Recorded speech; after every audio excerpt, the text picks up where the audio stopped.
네, 방학하고 이제 처음인데, 이제 1920년대를 한번 보도록 하겠습니다.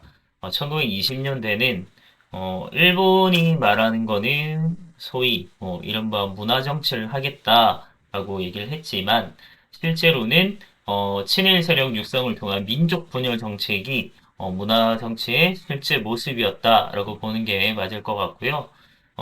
처음에 뭐, 우리 정치, 그리고 경제 이렇게 나눠서 봤잖아요. 그래서 정치적으로 보면 원래 우리 헌병 경찰제였잖아요. 그게 이제 보통 경찰제로 실시가 되었고 그리고 신문과 잡지 발간 범위를 좀 확대를 해줬습니다. 그리고 원래는 총독 같은 경우는 육해군 대장 출신으로만 그러니까 군인 출신이었잖아요. 그게 아니고 문관, 일반 문신 관료 같은 경우도 총독으로 임명이 가능해졌다라고 바꾸긴 했지만 이 일제강점기가 끝날 때까지 총독이 문관으로 임명된 적은 단 한 번도 없었습니다. 그냥 헐뿐이었다라고 보는 게 맞을 것 같고요. 그래서 하나하나 좀 떼놓고 보면 보통 경찰제가 실시됐다고 했지만 오히려 경찰 수와 그리고 경찰관 선을 그러니까 경찰 선은 훨씬 더 늘어요. 한 3배 이상 는 걸 보면 오히려 더 이제 증가된 걸 볼 수 있고 훨씬 더 교묘해져요. 그러니까 군인 경찰 같은 경우는 제복 입고 딱 음, 나 경찰이다라고 딱 티를 내고 다니지만 보통 경찰제가 실시되면서 그러니까 우리 뭐 민주화 운동할 때도 보면 사복 경찰들 있잖아요. 그런 것처럼 일반 이제 민간인처럼 행세하고 경찰로 잠입하는 경우도 굉장히 많았고 그리고 조선인들이 이제 친일 이제 경찰들을 만들어서 그 사람들을 이용해서 이제 막 독립운동 단체에 잠입시킨다든지 이런 것들이 꽤 많았던 거죠. 그래서 훨씬 더 교묘해졌다는 걸 볼 수 있고 신문과 잡지 발간을 하긴 했는데 대신에 아주 엄격한 검열과 통제가 이루어져요. 그래서 이 당시에 신문들 보면 기사 내용이 없어요. 다 지워져서. 그래서 그냥 텅텅 비어 있는 그런 엄청난 여백의 미를 가진 신문, 잡지 이런 걸 좀 볼 수 있고요. 이번에 뭐 요 사이 여기에 딱 검게 칠해져 있는 게 다 이제 검열된 자국이거든요. 그리고 실제로는 문관 총독이 임명된 적이 없다 이렇게 보면 될 것 같습니다. 그리고 경제적인 수탈 계획으로는 수탈로는 대표적으로 산미증식 계획을 들 수 있는데 말 그대로 산미 그러니까 미국의 생산 그러니까 쌀이라는 거예요. 쌀의 생산량을 늘리는 계획이라는 거고 이거는 쌀 생산량을 늘려서 우리 조선인들에게 좀뭐 배부르게 해줘야지 그래야 이제 잘 살 수 있고, 뭐 이런 생각이 전혀 아니에요. 그러니까 왜냐면, 당시 이제 일본이, 공업화를 추진하게 되면서 쌀이 굉장히 부족해져요. 자국 내. 그러니까 일본 자국 내에. 그래서 그런 쌀 부족 문제를, 해결할 목적이었다라고 보면 되겠고, 그래서 그래프를 한번 나중에 볼 건데, 그래프 보면, 증산량. 그러니까 실제로 생산량이 좀 늘긴 해요. 그러니까 뭐, 이게 품종 개량도 하기도 하고, 막 시비법이나 이런 거, 퇴비, 비료나 이런 것도 엄청나게 많이 쓰기도 하고, 이러면서, 실제적으로 생산량이 조금 늘어요. 근데 그 증산량, 생산량이 는 것보다 훨씬 더 많은 쌀을 가져가게 됐다는 겁니다. 그러니까 농민들 입장에서는 어떤 거냐면, 이런 산미증식 계획을 하게 되면서 사실은 이 품종 개량이나 뭐 토지 대간도 막 하고 그리고 비료도 더 많이 쓰고 막 하면서 그런 노력들이 뒤따랐는데 그런 비용마저도 일반 농민들에게 부과를 시켰거든요. 거기에다가 생산량이 늘었죠? 그러면 농민들은 당연히 풍작이 되면 와 우리가 이제 좀 배부르게 먹을 수 있을까라는 희망을 가질 거 아닙니까? 그런데 그 생산량이 는 것보다 더 많은 쌀을 가져가게 되면서 풍작인데 오히려 더 먹을 게 없는 아주 희한한 상황이 생겨나는 거죠. 그래서 조선의 식량 사정은 더욱 악화되는 결과를 가져왔고 그래서 산미 증식 계획은 실제로는 미국 수탈 계획이다. 미국을 수탈하기 위한 계획이었다. 그래서 생산량을 더 늘려서 더 많이 가져가기 위한 그런 전략이었다라고 보면 될 것 같고, 그래서 그래프를 한번 보면 나오는데, 쌀 생산량은 노란색 그래프거든요. 그래서 생산량이 그렇게 막 엄청나게 늘지도 않아요. 조금씩 이렇게 늘기도 했다가 뭐 그러는데, 일본의 유출량은 엄청 늘어나는 걸 볼 수 있고, 그래서 한국인의 1인당 연간 쌀 소비량은 계속 줄고 있는 걸 볼 수 있습니다. 그래서 더더욱 식량 사정은 더더욱 나빠졌다라는 걸 좀 알 수 있고요. 그래서 이제 일본이 했던 것 중에 쌀을 다 가져가니까 어쨌든 조선인들도 뭔가 먹고 살아야 되잖아요. 그래서 만주나 이런 데서 조나 뭐 콩이나 뭐 이런 것들 막 들여가지고 어, 우리는 열심히 쌀 생산해가지고 그런 맛있고 좋고 이런 쌀은 다 자기들이 가져가고 조선인들은 조밥 먹었어요. 조밥. 슬픈 얘기죠, 아주. 그리고, 요거는, 1920년대는 전 세계적인 현상이기도 한데, 사회주의 사상이 이제 전래가 됩니다. 그러니까 러시아랑 일본을 통해서 이제 전래가 되었고, 청년 지식인층 중심으로 좀 확산이 되게 되면서, 항일 운동 세력에도, 이제, 이데올로기적으로 나뉘는, 계열이 좀 나뉘게 돼요. 그러니까 민족주의 진영하고 사회주의 진영하고 이렇게 좀 나뉘게 되는데 뭐 그런 건 이데올로기적인 건 좀 빼놓고 보더라도 우리가 좀 생각해 볼 수 있는 부분은 1920년대 되면 이런 사회주의가 들어오게 되면서 약자층을 중심으로 해서 노동운동, 뭐 농민운동, 그리고 청년운동, 여성운동, 형평운동. 형평운동은 형평은 저울이거든요. 저울. 그러니까 이 우리가 기존의 백정이나 이런 사람들이 굉장히 차별받았는데 그런 이제 천민들이 우리도 똑같이 형평 저울처럼 똑같이 동등하게 대우해달라 그런 운동입니다. 그래서 이런 것들이 약자층들을 중심으로 자신들의 권리를 높이기 위한 그런 이제 운동들이 전래가 되었다, 전개가 되었다 이렇게 보면 될 것 같습니다. 그러니까 권리를 높인다기보다, 그러니까 기존의 어떤 인권이나 이런 부분들 자신들의 권리를 찾아가는 거죠. 원래는 주어져야 했었는데 주어지지 않았던 것들을 찾고 동등하게 이제 평등하게 대우해달라 이런 거에 대한 운동이 전개되었다라는 걸 볼 수 있고 대표적인 이제 노동운동이 1929년에 있었던 원산 노동자 총파업이 있었고 대표적인 농민운동 중에 하나가 암태도 소작쟁입니다.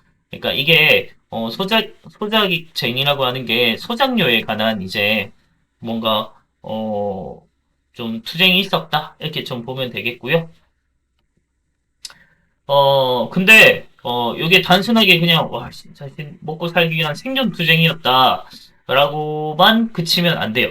그러니까 1920년대, 처음에는, 자신들의 이런, 어, 경제적인 운동, 그러니까 노동이나 농민 운동 같은 경우는, 뭐, 노동자들의 권리, 자신들의 이제, 제대로 생존권, 우리, 경제적인 조건이나 이런 거에 대한 반발, 차별이나 이런 거에 대한 반발로 이제 일어났고, 농민도 마찬가지예요. 소작료에 대한 뭐 분쟁, 이런 거. 그래서 처음에는 경제적인 운동으로 시작을 했지만, 그 대상이 대부분 이제 일본인 기업가나 아니면 일본인 지주들이었기 때문에, 이게 단순하게 경제적인 운동에 그치지 않고, 항일 운동까지 나아갔다라고 생각을 해야 하는 게 좀 중요한 포인트예요. 그래서 사회주의 사상이 전래가 되면서 이게 단순하게 그냥 자신들의 권리만을 내세운 운동으로 그치는 것이 아니라 이게 항일 운동까지 같이 이어진다. 이렇게 연결된다는 것까지 같이 보면 좋을 것 같습니다. 이게 조일, 그러니까 조선과 일본의 노동자의 임금을 좀 비교해 보면 알 수 있는 건데, 같은 이제 일을 함에도 불구하고 같은 일도 하지도 않습니다. 근데 일단 그거는 차치하더라도 조선인과 일본인의 임금은 두 배 가까이 돼요.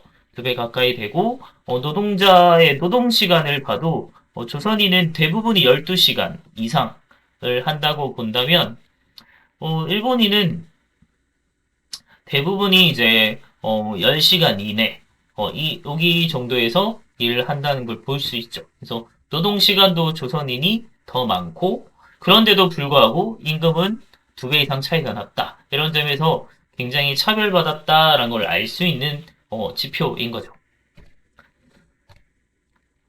그리고 이에 맞선 이제 우리의 독립운동은 어떻게 전개되었냐면 실력 양성 운동이라고 이것도 우리 앞서 봤던 이제 항일 의병 투쟁을 하는 쪽이 있었고 그리고 실력을 막 키워서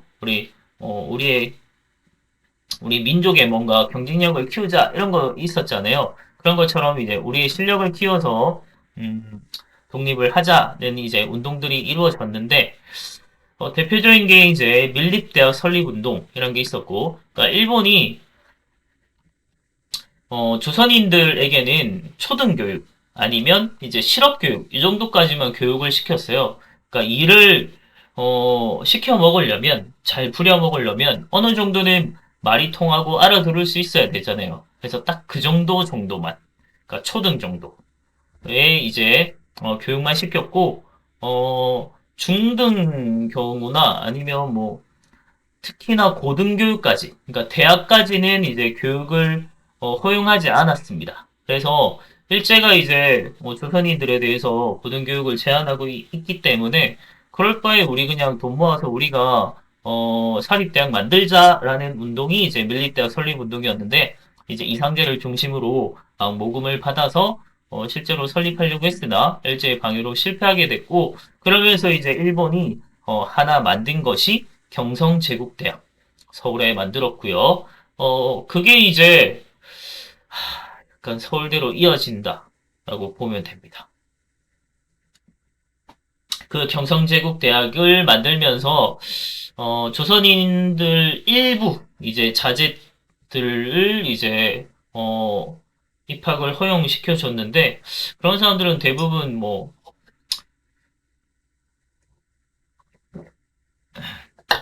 평범한 평민의 자제 뭐 이런 건 아니었겠죠? 그런 건 충분히 생각할 수 있을 것 같습니다. 그리고 조만식이라는 사람을 중심으로 조선물산장려회라는 게 설립되면서 평양에서 시작해서 전국적으로 확산됐던 운동 중에 하나가 물산장려운동입니다. 그러니까 조선인들의 이제 뭐 국산품 애용운동 이런 거라고 생각을 하면 될 것 같아요. 그래서 이런 운동을 하긴 했지만 결국 뭐 일본의 방해도 있고 하면서 큰 성과를 거두지 못했고요. 그 외에 이제 언론기관들을 중심으로 모금 활동도 하고 하면서 농촌 계몽 운동을 합니다. 그러니까 농민들에게 글도 이제 알려주고 야학, 그러니까 밤에 몰래 이제 학교 열어서 공부도 알려주고 했던 게 이제 농촌 계몽 운동이에요. 그래서 정근 내적인 사회 간섭도 좀 타파하고 민족의식을 좀 고취시키기도 하고 그런 운동이 있었습니다. 요게 이제 당시 신문에 나와 있는 광고인데요. 요거는 우리가 지금 읽는 것처럼 왼쪽에서 오른쪽으로 읽으면 안 되고 오른쪽에서 왼쪽으로 읽어야 돼요. 그래서 자스가리 우거뜬 망가리 우가 아니고 우리가 만든 것 우리가 쓰자라는 겁니다. 그래서 우리 손으로 만든 광목이라고 광목은 이제 뭐 이런 옷감 같은 거라고 생각을 하면 돼요. 면 그래서 이게 우리 물건 우리가 만든 것 우리가 쓰자라고 하는 물산장려운동의 광고고요. 자, 이 취지서를 한번 보면 우리 조선 사람의 물산을 장려하기 위하여 조선 사람은 조선 사람이 지은 것을 사쓰고 조선 사람은 단결하여 그 쓰는 물건을 스스로 제작하여 공급하기를 목적하노라라고 하고 있습니다. 음, 요거 이제 한번 정리해보는 게 좋을 것 같은데, 문화정치, 이른바 이제 일본이 내세웠지만, 실시한 실제 정책과 그 실상을 한번 보면, 어, 실제로는 군인 출신이 아닌 총독은 단 한 명도 임명되지 않았고 경찰의 수는 더 늘어났고 그러면서 이제 훨씬 더 교묘하게 일상생활에서 훨씬 더 교묘하게 막 친일파도 육성하고 하면서 훨씬 더 조금 영악하게 통치를 했다라는 걸 좀 볼 수 있고 신문이 창간할 수는 있었지만 아주 엄격한 검열과 통제를 받아야만 했다라는 점에서 음, 일본이 문화적으로 정치한다면서 자신들을 굉장히 내세웠지만 실제로는 훨씬 더 교묘하게 억압하는 그런 모습이었다라는 걸 좀 볼 수 있습니다. 그리고 대표적인 이제 독립운동들을 좀 보려고 하는데, 1926년에는 60만세운동이라고 하는 게 있었습니다. 1920년대는 대놓고 활동을 하기가 좀 어려웠어요. 그래서 기존의 이제 독립운동가들은 활동하기 좀 어렵고, 그래서, 그나마 조금 자유롭게, 그나마 자유롭게 활동을 할 수 있었던, 어, 사람들이 바로 이제 학생들이었죠. 그래서 학생들을 중심으로 여러 이제 독립운동들이 항일운동이 많이 이루어졌는데 학생들은 이제 독사회라고 하는 비밀 결사 같은 걸 조직하면서 동맹 휴학도 하고 이러면서 좀 저항을 하게 됐고 처음에는 이제 식민지 차별 교육에 저항을 했습니다. 일제랑 우리랑 일단 배우는 커리큘럼도 다르고 그러면서 우리에게는 제대로 된 교육을 해주지 않았기 때문에 그런 걸 이제 좀 차별에 대한 철폐 운동을 좀 하게 됐는데 그에 더 이제 더 나아가서 이제 항일 운동으로 나가게 되는 거죠. 그래서 1926년 6월 10일에 이때가 이제 순종의 장래일이었어요. 그래서 6월 10일에 만세운동을 계획하게 됐는데 이때는 좀 의미가 있는 것이 사회주의 계열과 민족주의 계열이 연합을 하면서 같이 이제 만세 시위를 준비를 했고 그러다가 이제 주모자들이 체포되면서 남아있던 학생들을 중심으로 시위가 전개됐는데 뭐 비록 이제 이게 성공하지는 못했죠. 못했지만 국내 항일 운동에 좀 활력을 부여했다는 점에서 좀 의미가 있습니다. 그러니까 1919년에 3.1 운동에 엄청났던 그 거국적인 운동이 실패로 돌아가면서 좀 약간 패배감도 좀 많이 생겼고 그러면서 이제 20년대에 가면 변절자들이 굉장히 많이 생기거든요. 그러니까 독립에 대한 열망을 조금 꺾여버린 사람들도 생겨났고 그런데 이제 1926년에 20년대 이 중반 조금 지나서도 이때 이런 아주 큰 이제 만세운동이 또 한 번 일어나면서 항일운동에 다시 활력을 좀 부여했다는 점이 굉장히 의미가 있습니다. 그리고 요게 꼭 기억을 해야 되는 게 60만세 운동을 통해서 결국은 결과적으로 신간의 창립에 영향을 주었다라고 하는 게 아주 중요 포인트예요. 그러니까 우리 1919년 이제 3.1 운동이 실패하게 됐지만 그래도 그걸 바탕으로 임시정부가 수립이 되잖아요. 그런 것처럼 60만세 운동이 실패는 했지만 그래도 신간의 창립에 영향을 주었다라는 거 같이 연결시켜서 받으면 좋을 것 같습니다. 그래서 신간회가 무엇이냐라는 걸 한번 보면 이게 당시 1920년대에는 자치운동이라는 게 생겨났어요. 그러니까 자치운동이 우리가 보통 뭐 학생자치, 뭐 지방자치, 뭐 이런 자치, 뭐 이렇게 생각을 하면 굉장히 좋은 말로 아주 긍정적인 단어로 쓰이는데 여기에서 자치라고 하는 말에 대해서 조금 함정이 있는 것 같아요. 그러니까 이때 말하는 자치운동이라고 하는 거는 음, 긍정적인 단어가 아닙니다. 아주 부정적인 거예요. 그렇게 생각하면 좋아요. 그러니까 독립운동을 하던 사람들 중에 일본이 이제 회유를 통해서 친일파로 이제 변절을 시키는 사람들인데 그런 사람들이 약간 그런 주장을 하는 거예요. 그러니까 완전한 독립은 지금 어렵다 우리.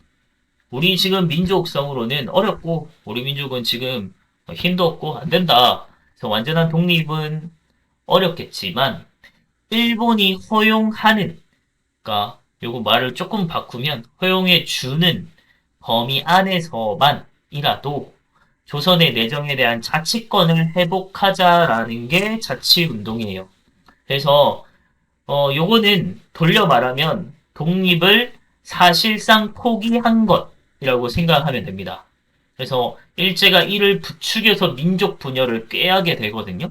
그래서 요걸 바탕으로 해서 자치운동에 가담한 민족주의 세력들 중에서 변절자가 생겨나는 거고, 그리고 요거에 반대하는, 자치운동에 반대하는 민족주의 세력, 그리고 사회주의 세력이 같이 연합을 하게 되면서 신간회가 결성이 되게 됩니다. 1927년에. 그러니까 신간회는 이데올로기를 극복하고 생각이 전혀 달랐음에도 궁극적으로 이제 독립운동이라고 하는 항일 운동이라고 하는 생각이 같잖아요. 그래서 그런 목적을 가지고 같이 이데올로기를 극복한 연합이 이루어졌다는 점에서 굉장히 의미가 있습니다.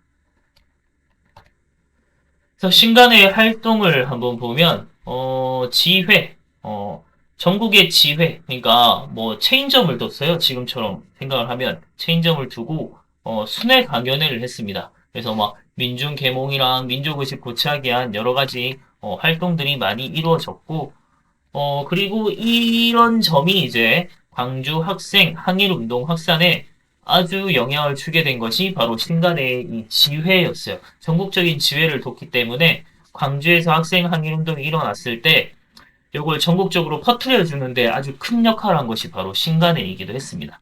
그래서 60만세 운동으로 신간회가 창간이 되고 신간회가 이 광주학생 항일운동을 확산하는데 또 영향을 주었다. 이렇게 계속 연결시켜서 생각을 하면 좋을 것 같아요. 자, 하지만 일본이 가만두지 않았겠죠? 그래서 일제가 활동을 계속 방해하게 됐고 활동 방향을 둘러싼 내분으로 결국은 4년 만에 해체가 되고 말았는데 하지만 민족주의 세력과 사회주의 세력이 연합해서 항일운동을 전개했다는 점에서 굉장히 좀 의미 있는 단체가 아닌가 하는 생각이 듭니다. 그러면 이제 1920년대에 마무리하는 광주 학생 항일운동을 한번 보도록 하겠습니다.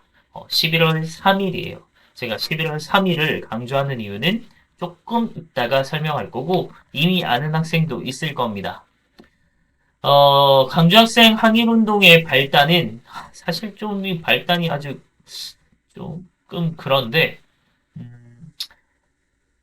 쉽게 얘기하면 한국인 학생과 일본인 학생 사이에서 그 학교를 가는 통학 열차에서 충돌하게 되면서 이제 시비가 붙어서 이제 싸우게 된 건데, 처음 시작은 일본인 학생이, 한국인 여학생을 약간 성희롱을 했어요. 성희롱, 뭐 성추행, 그런, 짓을 했고, 그걸 이제 말리던 한국인 학생하고, 일본인 학생들하고 좀 시비가 붙으면서 단순하게 이 둘만의 이제 싸움이 아니고, 학교 간의 이제 패싸움으로 번지게 됐는데, 근데 일본 경찰이 요거 이제 진압을 나왔을 때 일본인 학생들은 처벌하지 않고 한국인 학생들만 잡아가거든요. 그거에 대한 민족 차별 그리고 식민 통치에 대한 저항 이런 것들이 막 폭발하게 되면서 학생 항일 운동까지 발전하게 됩니다. 그래서 요게 아까 얘기했듯이 신간회가 지원하게 되면서 전국적인 시기로 발전을 하게 됐고 그러니까 3.1 운동 이후에 최대 규모의 항일 운동으로까지 발전을 하게 돼요.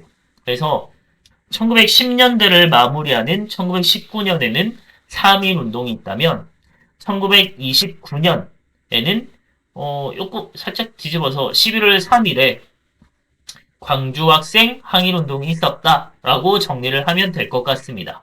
그리고 요걸 기념을 해서 만든 게 11월 3일 학생의 날이에요. 그래서 학생의 날에 사실 많은 학교들에서 이걸 잘 기념을 하는 경우가 잘 없는데 어, 이제 올해 같은 경우는 2023년에는 학생의 날에 정말 학생들에게 좀 뜻깊은 뭔가 기념하는 행사를 했으면 좋겠습니다. 학교에서. 좀 그런 생각이 들어서, 네, 한번 만들어 봐야 될 것 같아요. 학생을 기념할 수 있는 날을, 좀 제대로 한번 해야 될 것 같습니다.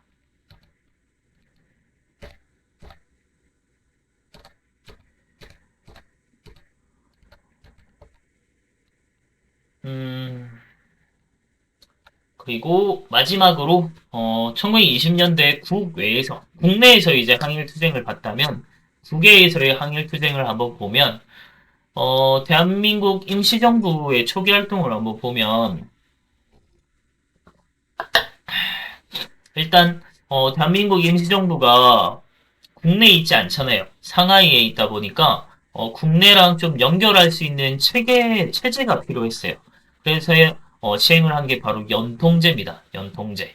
연통제라는 걸 두고 이런 연락통신 체제라고 생각하면 돼요. 그래서 국내에 이제 일반 가게나 뭐 그런 데들하고 그런 데가 실제로는 정보를 모으는 그런 정보를 수집하는 그런 공간이거나 뭔가 어, 뭐 독립군을 약간 숨겨주는 장소이거나 뭐 그런 역할을 하는 것들이 막 국내 곳곳에 있는 거예요. 그러면서 그런 식으로 국내랑 상하이를 좀 연결시키는 그런 체제가 좀 있었고 그리고 돈이 필요하잖아요, 사실. 그래서 돈을 마련을 해야 되는데 당시 이제 임시정부가 가진 돈은 없고 공채, 그러니까 채권이라고 하는 걸 이제 나중에 독립하게 되면 이걸 이제 여러분들이 준 거를 이만큼 내가 갚겠다라고 이제 하는 게 독립공채인데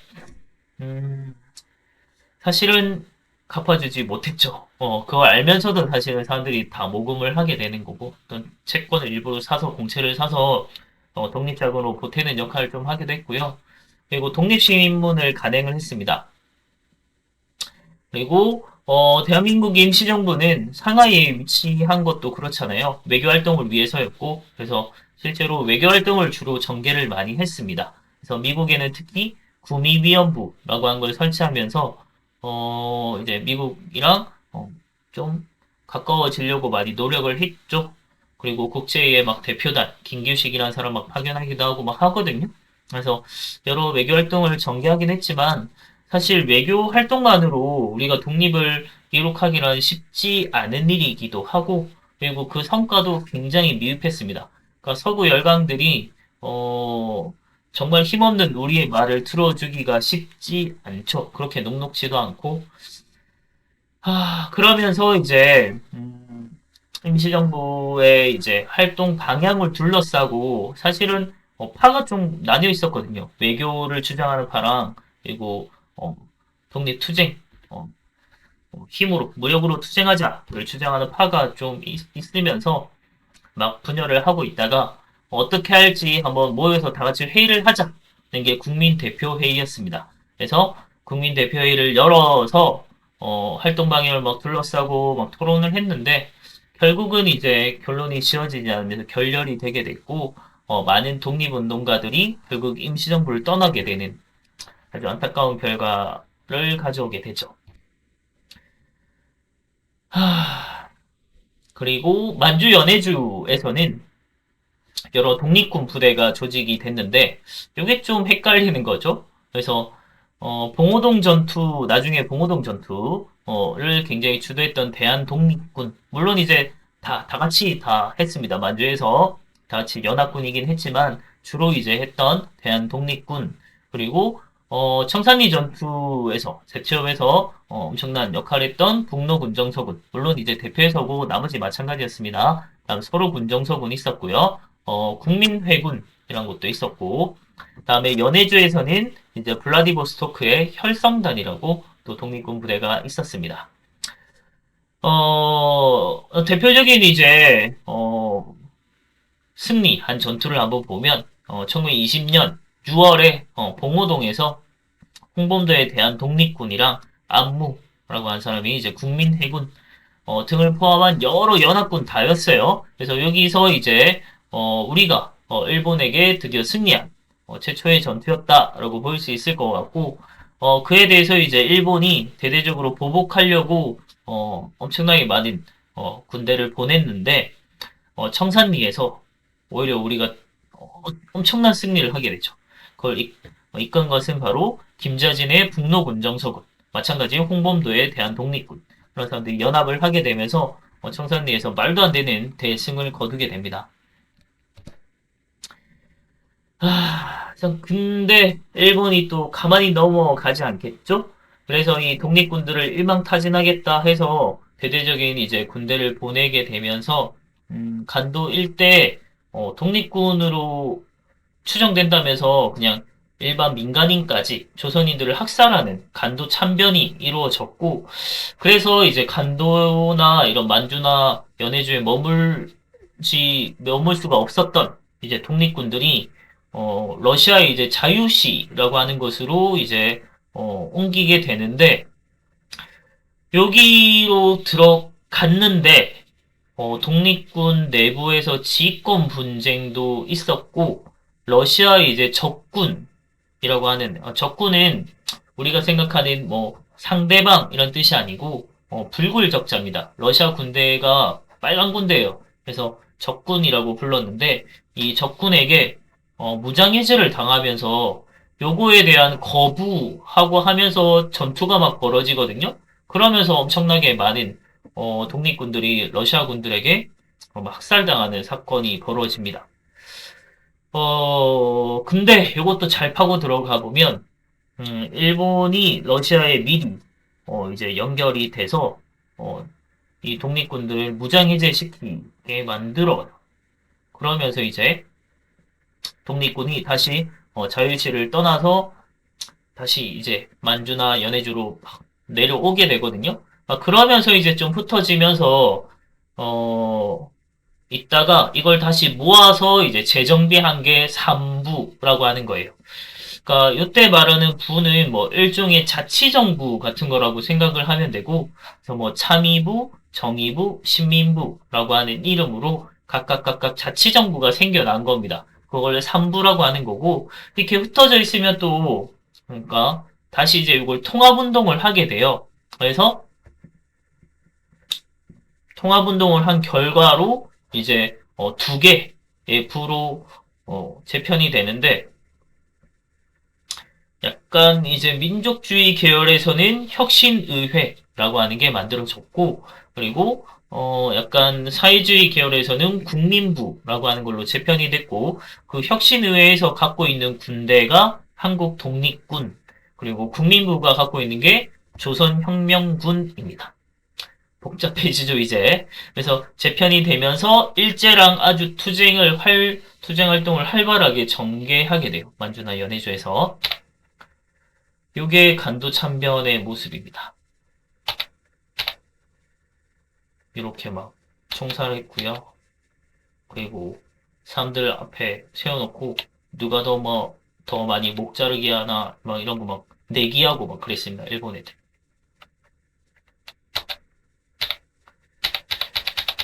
자, 여기까지 하면 20년대인데 위치랑 좀 명칭을 좀 받으면 좋은 게 어, 여기 봉오동에서는 봉오동 여기에요. 그래서 대한독립군, 그리고 청산리 대첩에서는 북로군정서군 같이 기억해두면 되겠습니다.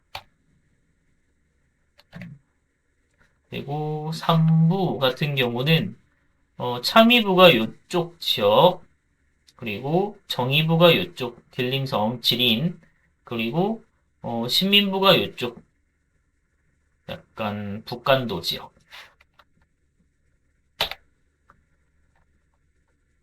이렇게 하면 20년대 끝.